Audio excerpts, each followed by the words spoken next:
um, when I was 18, I moved to the UK. You know, you get excited, you want to live in a different country. So I moved to the UK. But when I turned 20, you know, you live a hectic life, you're working very hard. I started developing joint pains. So at the time I was working as a waitress, so I just assumed, you know, it was all the standing and all the hard work. But it just continued. I got to a point where I couldn't comb my hair. I would go to my aunt's house to get my hair combed so I could go to work. And it just wasn't from then on. It was just bad.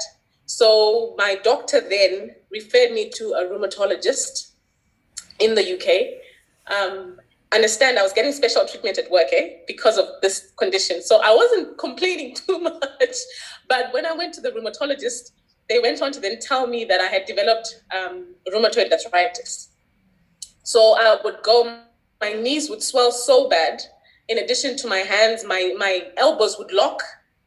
So when I'd go to the hospital, they would drain my knees and then inject steroids just so I could function for the next 2 weeks. After 2 weeks, I would go back again and the process would be repeated. So I couldn't bear it.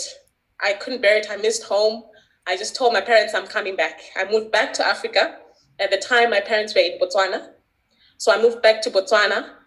It sort of improved, you know, it's warmer, but I still started deteriorating. Then I went to South Africa to see another rheumatologist.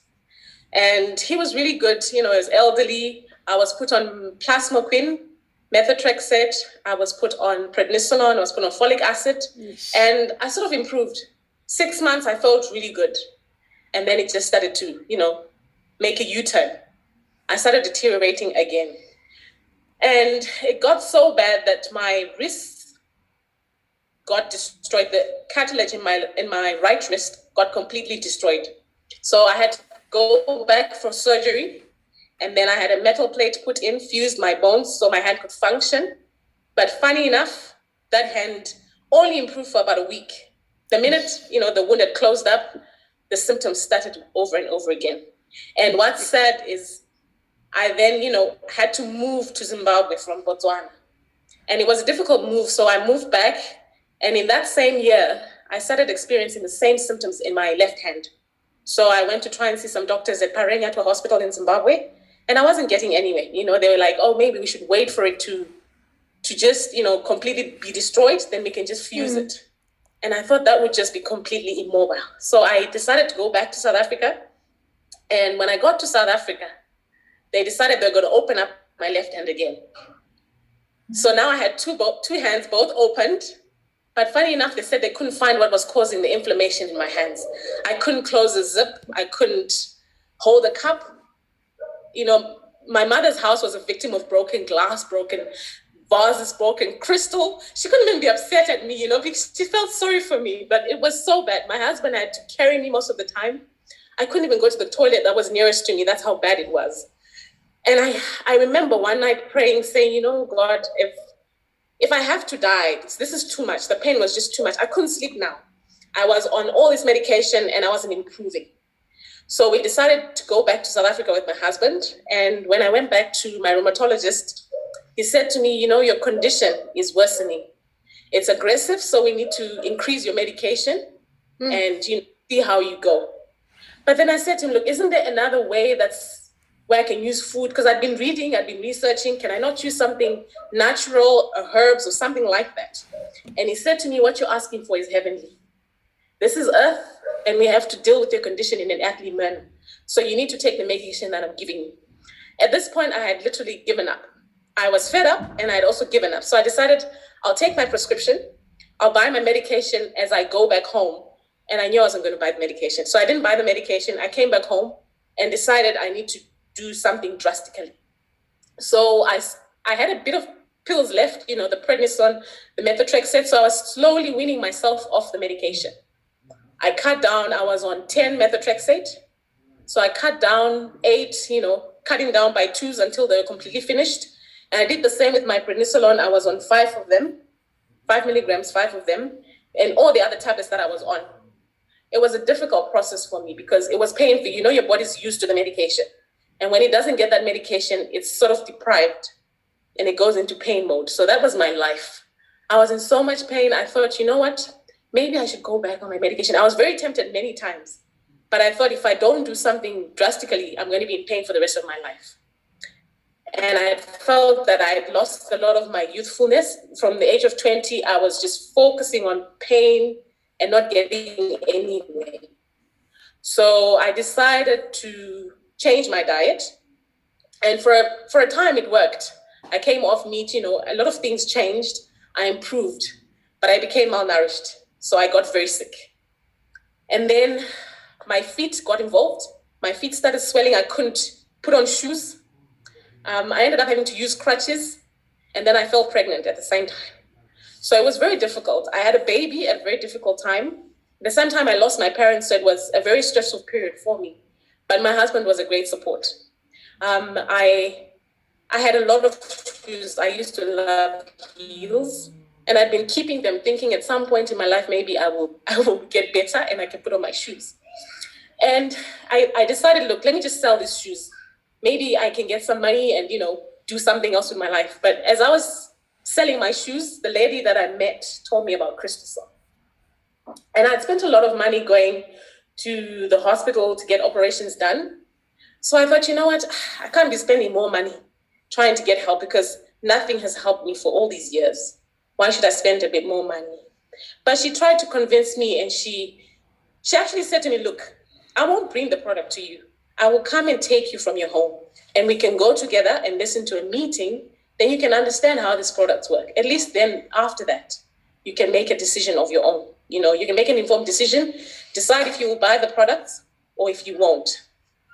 So I did.